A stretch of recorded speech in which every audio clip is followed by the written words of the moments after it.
Talofa, Neori, Yagwe, Halelele, and a warm Pacific greetings to you all. My name is Damalabita, and I come from the beautiful islands of Tuvalu. I am a climate activist under the Rising Nations Initiative Youth Forum, a Pacific climate warrior, a mother, and a student here at Waipapa Matarau, the University of Auckland. So for this hour, I'm going to be acting as a guide for today's webinar, hosted by the RNIF Youth Forum under the Global Center for Climate Mobility. The RNI Youth Forum empowers Pacific youths to connect with regional and global leaders, ensuring their voices are heard in international climate advocacy. It provides a platform for youths to collaborate across the Pacific and small islands developing states, SIDS, building political momentum, a shared agenda, and strengthening the Pacific youth community further. The forum recognizes our youth's experiences on climate impacts. It focuses on capacity building, protecting culture and heritage in the face of the climate crisis, and strengthening advocacy efforts. So I would like to thank you all for joining in, taking time out of your busy schedule to learn more about today's webinar. Especially with the lead up to COP29 in November, this event is important in learning more about the role of Pacific youths and the role that they play in the space of climate negotiations. We have a great lineup of speakers ahead of us who bring into this conversation or Sautalanga a rich tapestry of knowledge and experience who we are fortunate to learn from. So for today's webinar, the format will be as follows. We'll have our two key speakers open our Sautalanga, followed by a panel discussion on amplifying Pacific youth voices in COP29, and then I'll give around 10 minutes for a Q&A session at the end, followed by closing remarks. So for those joining in, feel free to type in the chats where you come from, tell us a little bit more about yourself and share your perspective on Pacific youth and climate negotiations. But as housekeeping matters as well, if it's possible to keep your audio on mute while the speakers are sharing the sessions, and we'll have a time for Q&A at the end where you can write your questions in the chat box and I'll present them to the speakers. So from there, we'll try to keep it within the hour, but as the Pacific does, we'll go where the current takes us. Next on the agenda, we'll be starting today's webinar with a keynote address by Ambassador Samuelu Laloniu, who is the Special Envoy for Tuvalu for the Rising Nations Initiative. He was also the former Permanent Representative of Tuvalu to the United Nations in New York. Your Excellency, the floor is yours.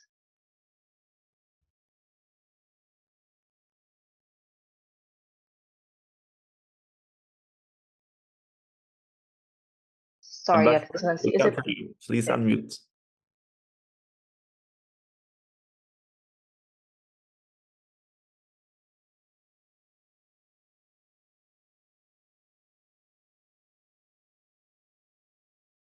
My apologies. I hope you can hear me now.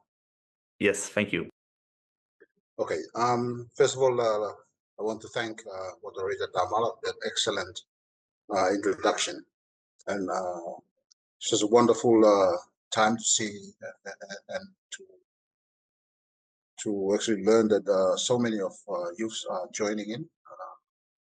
So that's very encouraging as far as our efforts to ensure that our youth leads most of our national efforts as far as climate action is concerned.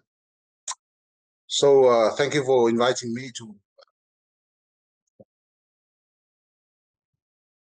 speak as one of the main speakers for this webinar. So to start, talofa everyone, warm Pacific greetings to all of you. It is my great pleasure on behalf of the Rising Nations Initiative to welcome you to this important webinar organized by the RNI Youth Forum. It is truly inspiring to see so many young leaders gathered here today to discuss the crucial role of Pacific youth in international climate negotiations as we approached COP29 and the United Nations high-level meeting on sea level rise in September. Your presence here exemplifies the resilience and determination of our region. As many of you know, the Rising Nation Initiative, launched by Pacific Heads of State in September 2022, was created to safeguard the sovereignty, rights, and heritage of our Pacific atoll nations as we confront the devastating impacts of the climate crisis. Our low-lying islands are on the front line of this existential threat, with rising seas and extreme weather already eroding our lands and threatening our communities. While these challenges affect all of us, it is your generation, the youth, who will bear the brunt of the worsening impact in the years ahead. You are the ones who will carry forward the responsibility to protect our cultures, preserve our identities, and advocate for our rights on the global stage. That is why it is imperative that you are not just included, but take the lead in shaping solutions to the climate crisis. The Rising Nations Initiative believes deeply in supporting young people like you to become the next generation of climate leaders.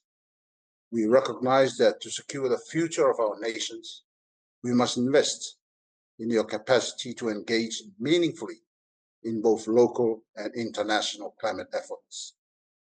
This includes providing you with the knowledge, the tools, and platforms needed to amplify your voices in forums like COP29.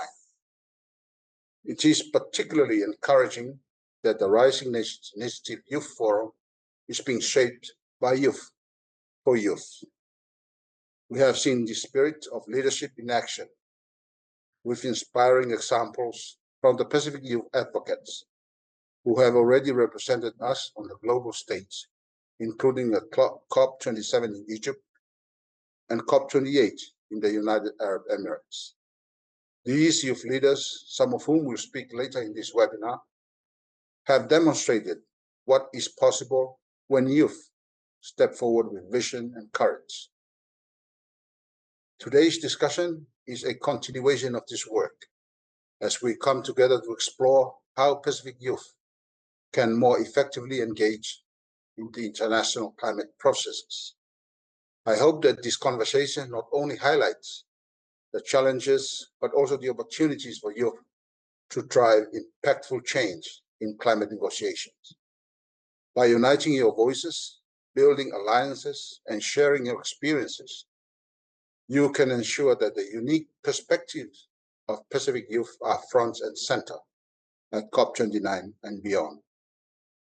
As we move forward, I encourage you to stay engaged with the Rising Nations Initiative and the wider movement for climate action in our region. The path ahead will be challenging, but by working together, we can build a future where our nations, cultures, and identities are protected for generations to come. Thank you all for your dedication and commitment. Lasi, and may Tuvalu and the entire Pacific stand strong. Thank you, Tuvalu Modelo. Thank you very much, Your Excellency, for those beautiful words, especially words of encouragement and the partnership between youths and their role, especially on international platforms such as COP. Next in our session, our next keynote speaker is Ms. Anne Rasmussen, the lead negotiator for the Alliance of Small Island States, AOSIS, and the Assistant Chief Executive Officer for the Climate Change and GEF Division under the Ministry of Natural Resources and Environment in Samoa.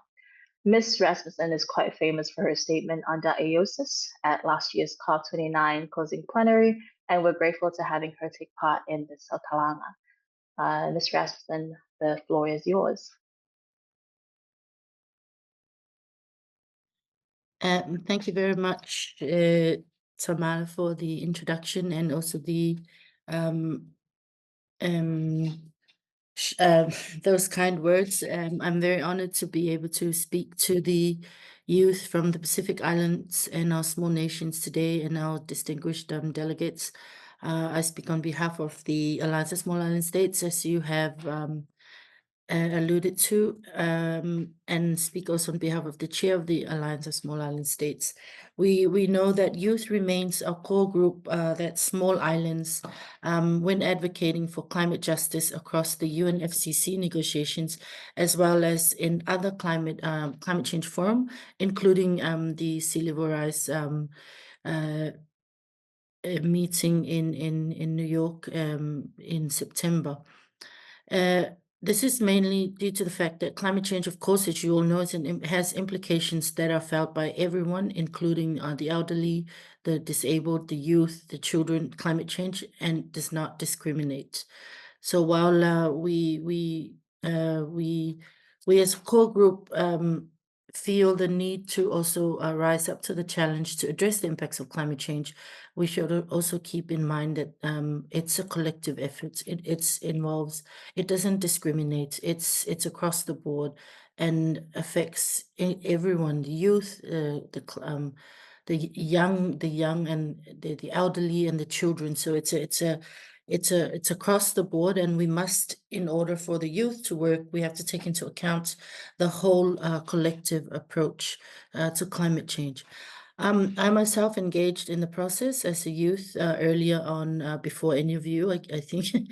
And our story as young youth advocates and young girls to make the global community hear what we are experiencing in our land and the pain of losing our cultural identity and land that we love the most, to climate change, to which we have contributed less. I worked at a very young age when I completed college, when I was in early 21, 22, and I worked for my government, and we did a lot of work across the communities. I think that's very, very more impactful when our young people are working within our communities, to showcase your climate action that we continue to advocate for. It is important to work with your communities in terms of amplifying your climate actions, which includes supporting your communities in cleanup efforts, in your mangrove, in growing all sorts of activities such as mangrove rehabilitation, tree planting, and all that. So actions really speak louder than words is my message today to you youth. Of course, we know our islands with breathtaking beauty and rich cultural heritage are our home, and they are under threat from the relentless impacts of climate change. Our passion for engaging in area of climate change is that we can always feel proud of small achievements that we make in this process. It took small islands 3 decades to agree on a loss and damage fund, which was a historical decision and landmark decision at the UAE COP28. So it took 3 decades for every ongoing leader, youth that was working under the umbrella of the Small Island Developing States, within the Alliance of Small Island States, every voice, every person that made an impact throughout those 3 decades saw the culmination of the efforts to the agreements of a loss and damage fund at the UAE COP28. The critical role of youth in climate action, particularly for our Pacific small islands, it is very challenging that every aspect of our lives, from our economies to our ecosystems, and also immediate and sustained actions, are all impacted by climate change. Today, you youth hold a unique position in this battle that what we had a few years ago. You are the flag bearers of our countries for today and tomorrow. Your involvement in climate action is not just pivotal; it is essential. Without you within the ecosystem of everyone involved, as I said, within the climate space, we lose the moral grounds that hold small islands in the battle against the climate change. Let me highlight a few reasons why we need you as youth to work with us all the way to create a climate resilient islands. Firstly, the youth are on the front line of climate impacts. The rising sea levels, increasing temperatures, and extreme weather events are not distant threats for us. They are our present reality. Our islands are small and vulnerable, making them particularly susceptible to the effects of climate change. And as the most affected, you have a personal stake in ensuring that our voices are heard in the global conversation on climate action. We bear to see the total collapse of our ecosystems and its services and our unique habitats. You are also an engine for innovation and creativity. You have grown up in a rapidly changing world and have adapted to it with agility and inventiveness. You have started using rainwater harvesting as a technique as means to water security in our islands. I guess we grew up in the islands where we are very innovative in our traditional knowledge to deal with the impacts of climate change, and these knowledge are passed down from your elders to us, to the youth, to you who are now the youth of our the young people coming up in protection of our cultural heritage, our lands, our unique capability to make the international global forum look to us as leaders in our fight against climate change. You are using highly technological solutions to monitor damages to the ecosystems and innovative means to address these concerns. This makes you uniquely capable of developing new solutions to the challenges posed by climate change, whether it's through harnessing renewable energy, promoting sustainable fisheries, or raising awareness through digital platforms. You have the extra power to drive change in ways that we were previously unimaginable. You are also natural advocates for our future. The youth have already shown tremendous leadership in climate advocacy, raising awareness both locally and globally. Our voices have been heard in international forums, including the COP, the Conference of the Parties, and now going towards COP29. And we have inspired movements that demand action from world leaders. By continuing to speak at the international forums, at the national events, we can ensure that the unique challenges faced by our islands are recognized and addressed on the global stage. We need more and more such waves of advocacy and urgency of the issue from the youth, but most importantly, your action speaks louder than words. You have the needed energy to drive these advocacy, and we need these youth energy to deliver more of climate ambition to secure our future. The youth must lead in fostering collaboration and community resilience. As you know, climate change is a complex and multifaceted issue that requires collective action. By working together, sharing knowledge, and supporting one another, we can build resilient communities that are capable of withstanding the challenges ahead. You youth have the energy and the passion to bring people together and to drive the collaborative efforts that are so desperately needed, including this event. This event will be the breeding ground for all youth to combine your high intellectual engagements, including your passion and drive for more climate action from not only global leaders, but also your own leaders within your own communities. It is very significant for youth in climate change, but we need more time to generate ideas and solutions to address climate change. Therefore, I urge you to be the game changers, the innovators behind the driving force in making sure that these new technologies are climate friendly, the actions on the ground, adaptation, you contribute to mitigation efforts of your countries, you contribute to the GST, the global stocktake, the next global stocktake. There's a lot of information or data that's not available and in the small island level. When you start to work with your governments, you are the youth, the young people that will help generate and make sure this data is collected in order for us to prepare our reports and work to the United Nations, particularly the UNFCCC. And I want to close here to emphasize that you are the generation that must rise to the challenge, innovate, advocate, and collaborate to secure a sustainable future for our islands. Your involvement is not just a matter of urgency, it's a matter of survival. The time to act is now, and the responsibilities is yours and ours to bear. And let us embrace this challenge with the work, creativity, and resilience that defined us as the youth of the Pacific. I strongly urge you to work with your governments, understand the growing concerns that is there, work from factual, science-based, delivering what you need as youth to be well informed. I also urge that it's not about calling bigger countries. It's not about being loud and calling attention to ourselves at the international arena. It's about collective action on the ground. It's about you as youth, us as workers as well. We work within our communities to make our communities resilient by whatever work, waste management, cleanups, tree planting, everything that you can contribute to your community.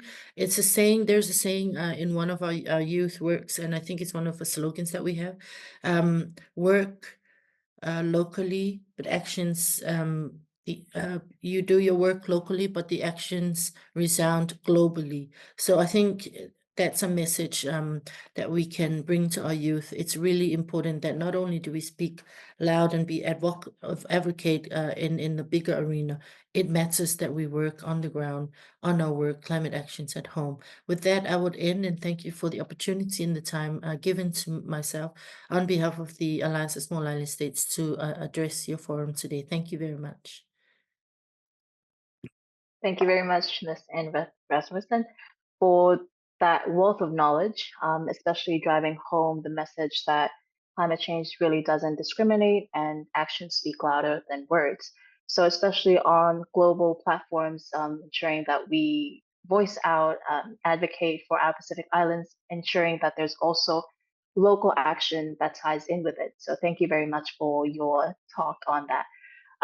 Moving on to our second session for today, today's webinar, we'll be holding a panel discussion focusing on amplifying Pacific youth voices in COP29. For today, I'll introduce each of the panelists and they'll share more about their work in climate and youth engagement. So for today, we'll start off with Ms. Zoraya El Raiss Cordero, the UNICEF Pacific Program Climate Specialist.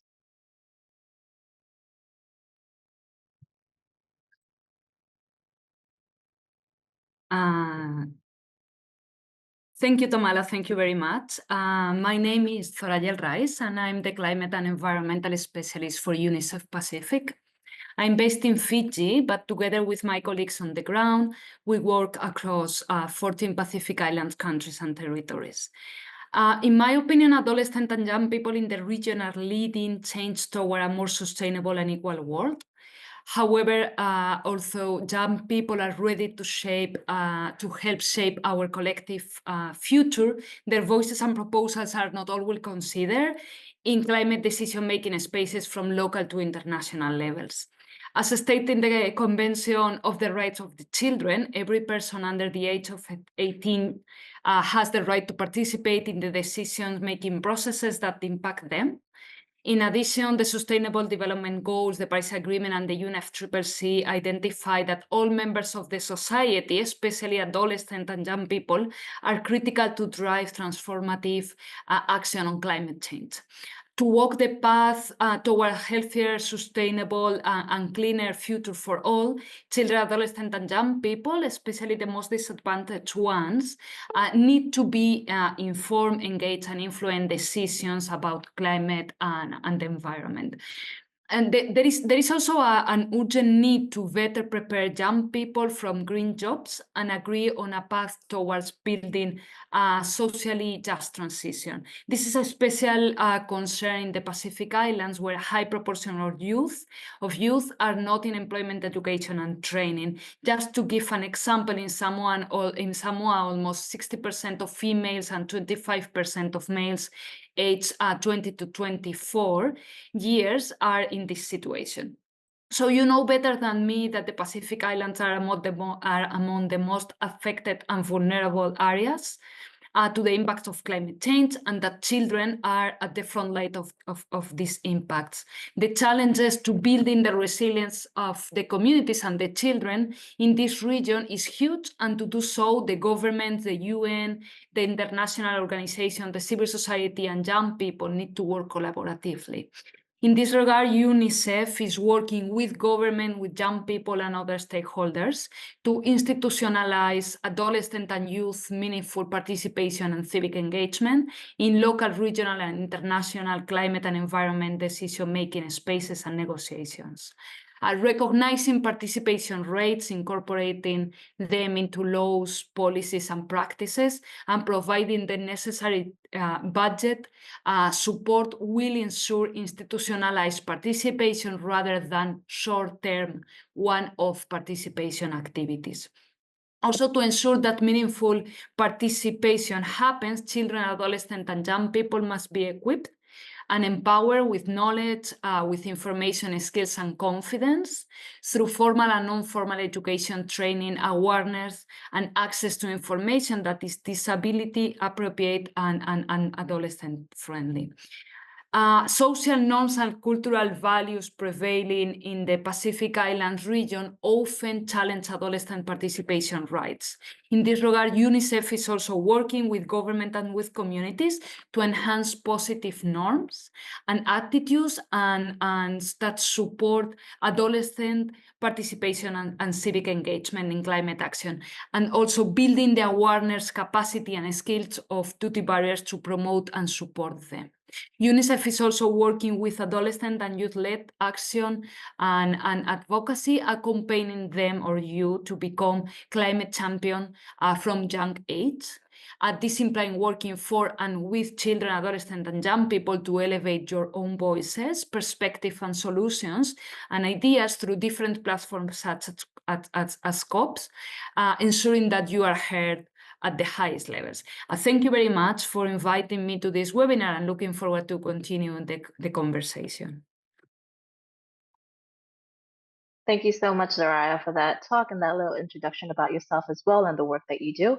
Next, our next panelist that we have on is Miss Julia Amoroso-Garbin, who is the regional head, regional lead for the UNFCCC IGES Regional Collaboration Center for Asia and the Pacific. Quite a mouthful, but the floor is yours. Thank you very much. Thank you very much, Tamala. Indeed, quite a mouthful. Hello, everyone. As Tamala mentioned, my name is Julie Amoroso-Garbin, and I am the regional lead of the UN Climate Change Regional Collaboration Center for Asia and the Pacific. I would like to take this opportunity to thank the organizers for extending the invitation to the UNFCCC. I cannot overemphasize, of course, the importance of the role of the youth in this process. Ms. Anne earlier had already underscored that very clear message in terms of how the youth can be engaged in this very important discourse.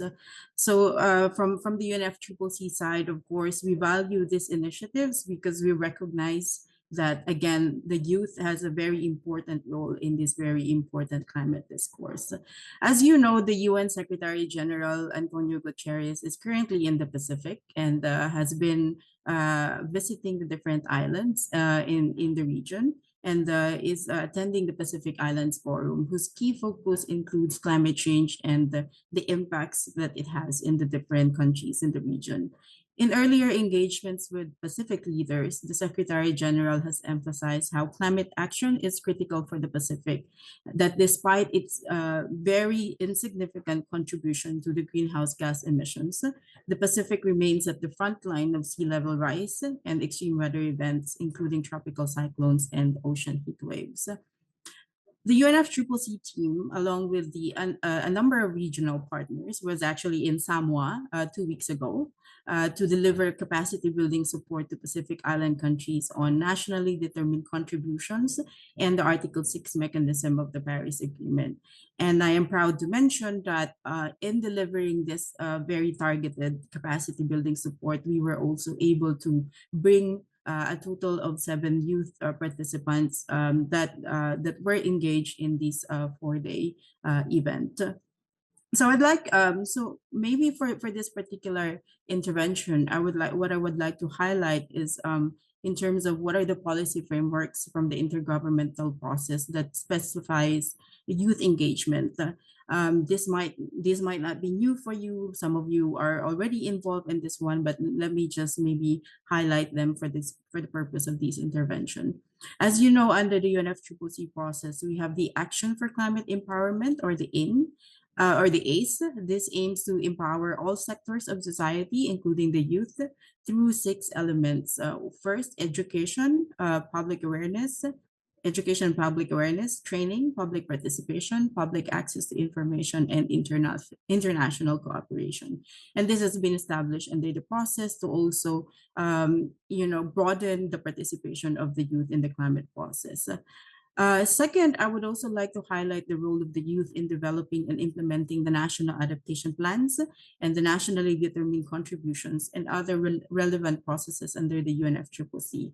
As you know, active involvement in the preparation and implementation of the NAPs and the NDCs and other processes have underscored the importance of the role of the youth as catalysts for change and as proactive stakeholders that can bring solutions to the table. And again, I will not repeat the many elements that Anne mentioned earlier in terms of what the youth can bring to the table on climate action. More specifically, in terms of climate negotiations, we have also the Youngo as the official constituency of children and youth in the negotiation process. Through Youngo, children and youth are provided with space to make statements, provide technical and policy inputs, and promote public participation to contribute to shaping international climate discourse. At COP28, we had a first global stocktake. And the outcome was adopted at COP28. These documents further recognize the crucial role of the youth engagement in addressing the climate crisis, including determining new ambition and course-correcting measures aligned with the latest science. And towards COP29, we note that there are various opportunities to participate in negotiations. First, governments are encouraged to consider youth in their delegations as part of an all-of-society approach. So maybe this is, again, to hammer the message that youth are encouraged to urge, if that's a better word, to actually coordinate with their governments and make sure that you are also part in terms of the part of the selection process for participation for COP29. And second, opportunities are also explored to strengthen capacities for meaningful youth engagement and negotiation and the wider scope of climate action. So let me just maybe highlight three more points in terms of opportunities for youth involvement. And this is where the Regional Collaboration Center also plays a very important role. For participation, of course, in the COP, there are several youth programs that the youth can also take part of. One, of course, is what the Global Center for Climate Mobility is offering, which I saw in the chat. So that's one opportunity in which the youth in the Pacific can take advantage of. There's also the COP29 COP29 Presidency Youth Program, in which I know that this is a program that's going to be launched by the COP29 youth climate champion, and I encourage everyone to watch out for these in case there are also opportunities for the youth to be part of these programs. From the UNFCCC side, let me highlight two points. We have ongoing initiatives such as the Youth for Capacity, and this initiative recognizes the need to increase the capacity of the youth, being the capacity builders towards achieving ambitious climate action. The Youth for Capacity conducts mentorship programs, boot camps, and hands-on capacity building, in addition to events conducted during COPs and regional climate weeks. Lastly, I would like to also introduce the Youth Empowerment for Climate Action Platform, or the YECAP, and this is co-convened by the UNDP Asia Pacific, RCC Asia Pacific, and UNICEF, and is funded by SIDA. And the objective of these initiative is to ensure that young people, especially those from marginalized groups in Asia and the Pacific, are meaningfully engaged and empowered to act at regional, national, and local levels to limit the average global temperature rise below 1.5 C. YECAP bridges the youth and policymakers and partners towards meaningful engagements and collaboration. And in fact, YECAP is actually the reason why we were able to mobilize 7 youth participants to the NDC regional forum that we've had in Samoa 2 weeks ago. I will stop there. Thank you very much for the opportunity to deliver this intervention and to share with you what we have been doing in the RCC Asia Pacific. And I stand ready for any questions that you might have. Thank you so much, Tamala. Over to you. Thank you so much, Julie, for that wealth of knowledge as well. As we can see, there's a lot of opportunities for youth to be able to participate in international platforms, but also there's a stress on involvement of youths in these negotiations. Moving on to our next panelist, we have one of our youth panelists from RNI Youth Forum, Mr. Ryzen Baso from the Republic of the Marshall Islands. So Ryzen, floor is yours. Thank you, Tamala. Can you guys hear? Good. Okay. Yahweh and warm Pacific greetings, ladies and gentlemen. My name is Ryzen. I'm one of the Rising Nations Youth Initiatives from the Republic of the Marshall Islands. I'd like to take this time and opportunity first to recognize and thank the Global Center for Climate Mobility, the Rising Nations Youth Initiatives, our keynote speakers, Honorable Ambassador Samuelu Laloniu and Honorable Ms. Anne Rasmussen, Zoraya El Raiss Cordero, and our distinguished guests joining us today. Your presence here today is a testament of your commitment and support to the Pacific youths who constantly wrestle against climate impacts in the Pacific region and work very hard to advocate for climate justice on the regional and international stage given the opportunity.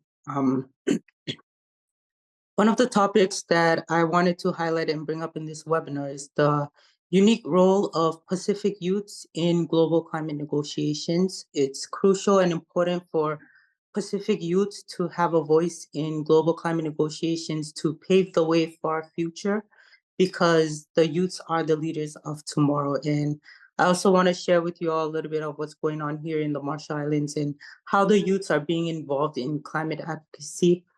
In the Marshall Islands, we have a youth-led non-government organization that hosted a summer camp just recently, and we've seen the rise in numbers of youths who take part in the climate space here in the Marshall Islands. And during this summer seminar or summer camp, it basically vocalizes the youth's thought about climate change through arts such as songwriting, poetry, painting, and other activities. And we've also added cultural practices such as traditional weaving handicrafts into these seminars to also advocate in preserving our culture as well. And a lot of the youths here have shown interest in the topic of climate change, and this non-government organization, youth-led, had a huge part in that because of their summer seminar and community outreach. And I wanted to share this with you all because these seminars have helped a lot of the youths learn about the impacts of climate change and also get a chance to practice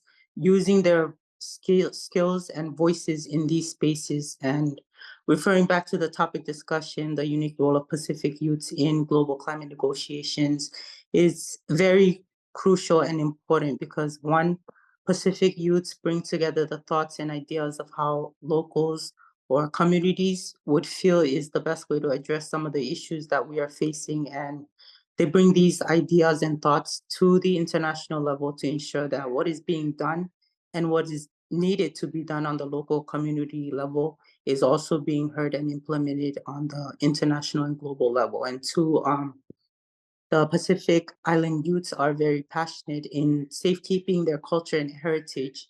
And we're very proud Pacific Islanders, and this is one of the many reasons why we do what we do, and to ensure that our cultural identity doesn't disappear with the land due to the impacts of climate change and other influences as well. And with that being said, this is just a little information on to get you to understand where we come from and why we do what we do, why it's important for youth to be involved in global negotiations and to ensure that our voices are not just out there, but they're also being heard when it's time to make global, international, regional decision makings that involve our Pacific communities. Thank you very much, and I'll give this time back to our moderator. Thank you, Tamala. Thank you so much, Ryzen, from your perspective, your experience, and sharing us a little bit more about what's going on in the Marshall Islands. Before I hand it off to the next panelist, I just want to give a reminder to everyone who's joining in. If you do have a question for any of the panelists, feel free to put it in the chats, and then we'll get back to it after everyone has been given a chance to talk. So the next panelist that we have ready for you guys is another Rising Nations Initiative Youth Forum member, Ms. Kalita Titi Homasi, who comes from the islands of Tuvalu. Titi, we're passing the mic off to you.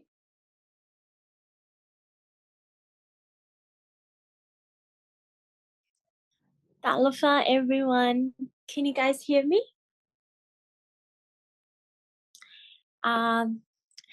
Good morning from India. Namaste. Sorry, I'll probably have to pay respect to the land that that's providing for me at the moment. I'm really happy to be here today. Sorry, my voice is cracking. I will try my best to be as vocal and as loud as possible. Yeah, Talofa, Togingo ko Kalita Titi Homasi, and I'm Tuvaluan. I recently studied at Victoria University of Wellington in Aotearoa, New Zealand. And I'm in India, playing my role as a daughter to my parents, taking care of them while they are on medical scheme. So having the opportunity, to have these spaces while also being a daughter to my parents, I'm really grateful for your time and for your participation to be here with us today. I believe that the role of a Pacific youth in international climate negotiations is really, really important, and that is why I took up the spot to be one of your youth speakers today. Although I'm really nervous and I gotta be honest, I'm not really ready, but I will try and do my best. So my intermission, my part today will probably be on climate security. I had a good thought on what should I be talking about today, and one thing that clicked with me was climate security. It's something that that we do not really stress on and not really talked about in youth spaces. But I think it's really important. And I also want to share that in July this year, I had the opportunity to be part of a small cohort where young leaders from around the world gathered in New Zealand to discuss on the topic of visions, youth visions on what a climate secure Pacific would look like. And also probably after my talk, I will be sharing a link in the chat. This link will take you to a combined video stating the visions of youths from different backgrounds, the visions of what their climate secure Pacific look like. So climate change still and will continue to be a risk to the security of the Pacific small island nations like Tuvalu, the Marshall Islands, the Delegates, and of course the rest of the world.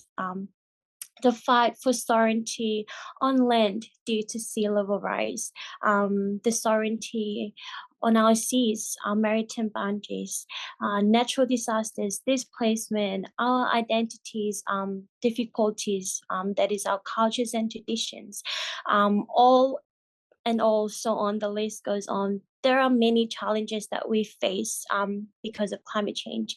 Now, these challenges are no longer the problems of the future. They are some of the largest risks of today. And you and I know that addressing these challenges, it's very crucial. It's very important that we build relationships, connections, and partnerships with leaders of today and tomorrow. And exactly that is what we are doing today. So thank God for today. Now, what is climate security? I think climate security is a political and policy framework that looks at the impacts, which can be direct or indirect impacts of climate on security. Now, what contributes to security? I think what contributes to security is community network and collaborations like today, food, water, shelter, shared values, and traditional knowledge. And I think in today's world, it's very important that we also think about technology, inclusive, good governance, and that is why we have our beautiful leaders today with us. Law enforcement, it's really important to be realistic, I think. So for whom and what the security is for, the security is obviously for us, human security, the state security, the environment, our future generations, and very important to me personally is the security of our ancestral knowledge, our cultures and traditions. Yeah, I think it's really important for us young leaders to think what security looks like to you, your personal perspective, your personal experience. For whom is the security for? Your family, whoever, your loved ones, whoever that is important to you. And why should we be doing the work that we are doing today?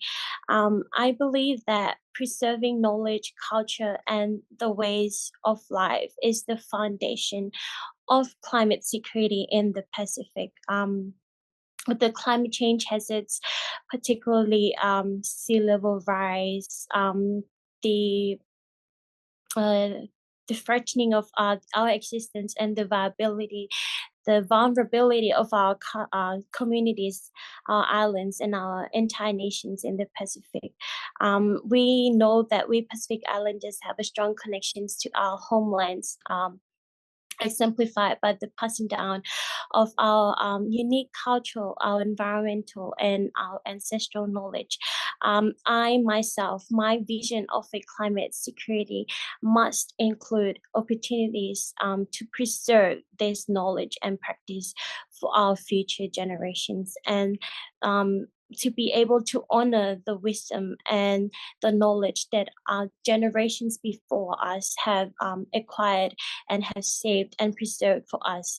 And I think security, that is where security starts. And I also believe that security not only should be taken care of by today's leaders, but our leaders of tomorrow, and that is us young people in the Pacific and likewise the rest of the world. I also think it's really important to have investments in climate adaptations, conflict prevention, and economic resilience. Like I said, it's really important to be realistic and to be present in the world today, and also to honor the wisdom that was passed down to us from our ancestors, and that is the past.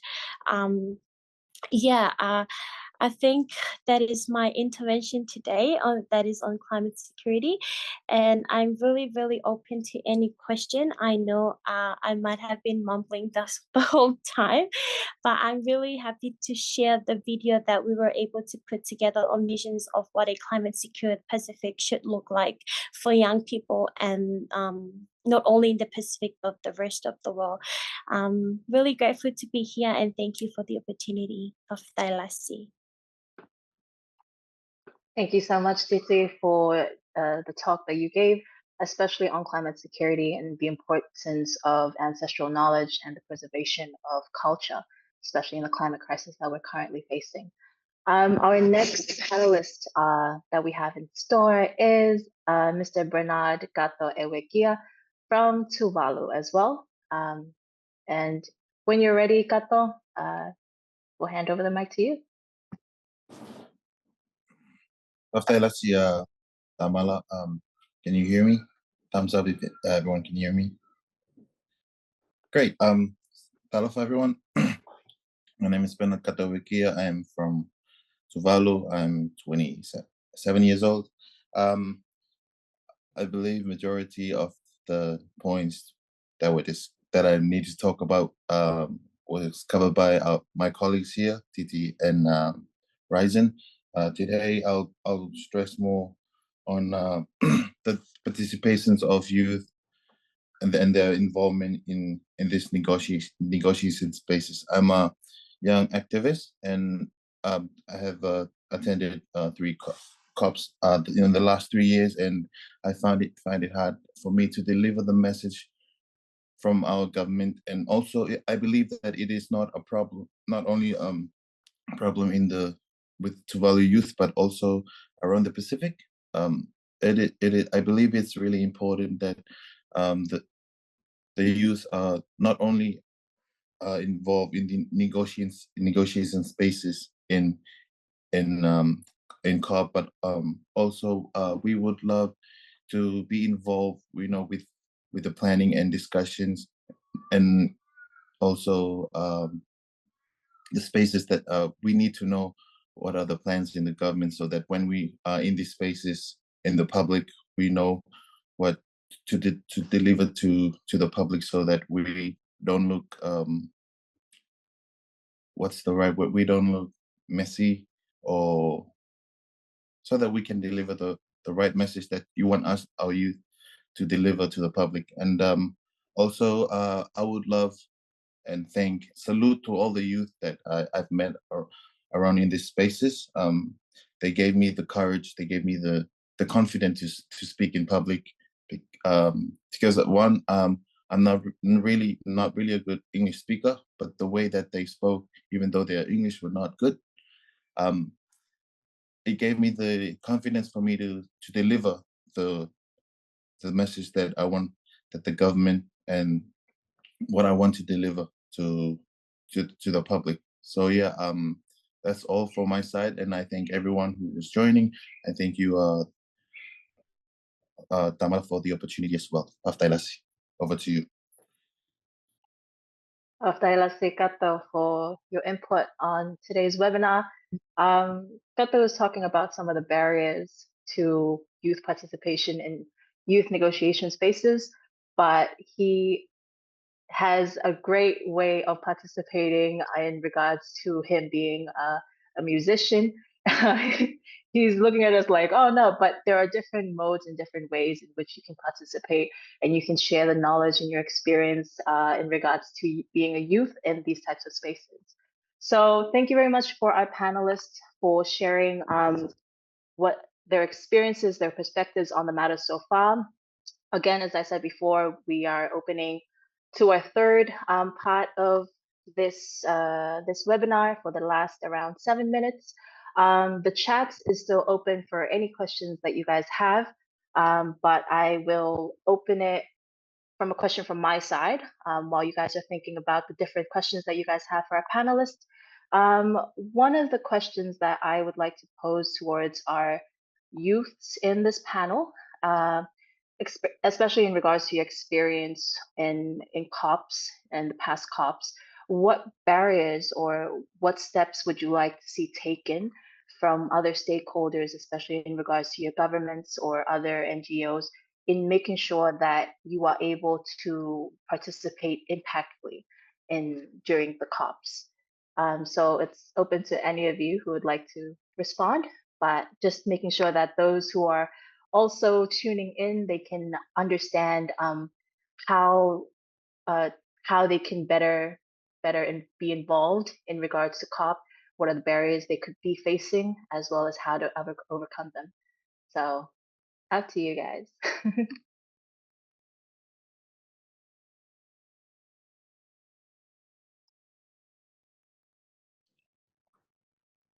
I can go first. I've been to 2 COPs, and I gotta be honest, you don't going to COP, you don't know everything. That is one of the barriers actually that we use in Tuvalu particularly are facing, is that we do not really know the content of COP, like the technical terms and all that is just like over the moon, and it's really okay. I think what's really important is what your message is and why you are there. You don't really have to know it all. You gotta just like be part of it, be on the space, connect with other youths, and just learn as much as you can.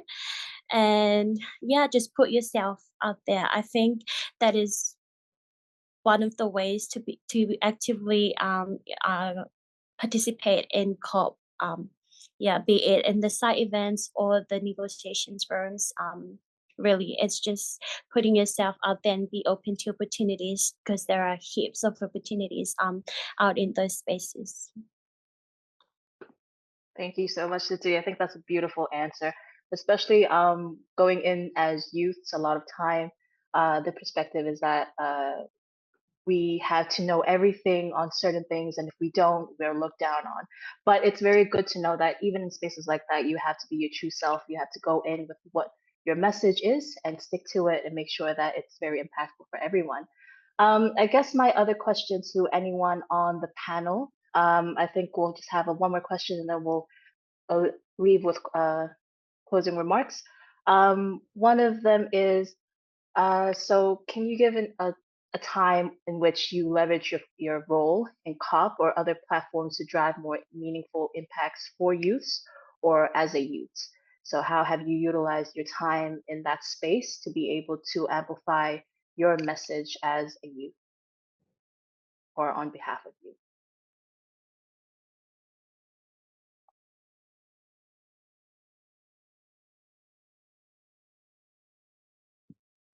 I can answer that one.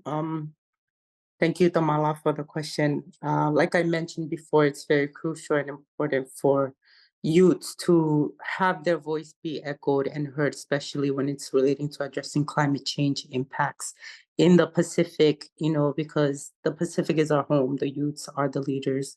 They're the future. They're the leaders of tomorrow. And it's only fair that we start practicing now to pave the way to a future where our identity, cultures, our home, our communities are safe. And not only for us, but also for the future generations of Pacific Islanders. And I also want to add that referring to COP28, Pacific Islanders youth to be exact, we're very proud people, and we showcase our culture through music, poetry, traditional performances at the climate negotiations and side events, referring to COP28. And we do this to show our pride that, we have our culture, and it's one of the reasons why we were so driven to make sure that our voices are being heard on the international level. And because it's more than just sea level rising that affects our coastline, but climate change also is a threat to our cultural identity as well. And I'm sure most of the Pacific youths here can also relate, and those who have been in climate negotiations understand and can also agree that our contributions in spaces like this is very important and crucial. Thank you, Tamala. Thank you so much, Ryzen, for that response. Given from the chats, there doesn't seem to be any other further questions for our panelists. So in closing of this space, I would like to thank each and every one of you guys who has able to be a part of this webinar. Paftaylasti to our speakers, our key speakers, Ambassador Samuelu Laloniu and Ms. Anne Rasmussen, our panelists, Ms. Zoraya El Raiss Cordero, Julia Amoroso-Garbin, Ryzen Baso, Kalita Titi, Homasi, and Bernard Kato Ewekia for tuning in and being a part of today's webinar, especially with the lead up to COP29. Also, a very big whakapatailasi to all of you guys who were able to join in for our webinar today. It means quite a lot to us, especially being youths in the space and seeing that there's so many other youths around the world, in the region, in the Pacific, but also around the world who are joining in and being a part of this fight, especially in regards to the climate crisis. Just a few closing remarks before we end. I'd like to take this opportunity to thank the Global Center for Climate Mobility for organizing this as part of RNI Youth Forum. And please remember that applications for the Climate Mobility Pavilion program is still open and it closes on the 1st of September for COP29. So please take note of that as an opportunity for your participation in the upcoming COP. under RNI and GCCN. So without further ado, bless you, I do hope you have a great rest of your afternoon, your evening, your morning, wherever you're from. Thank you very much. And that is the end of our webinar.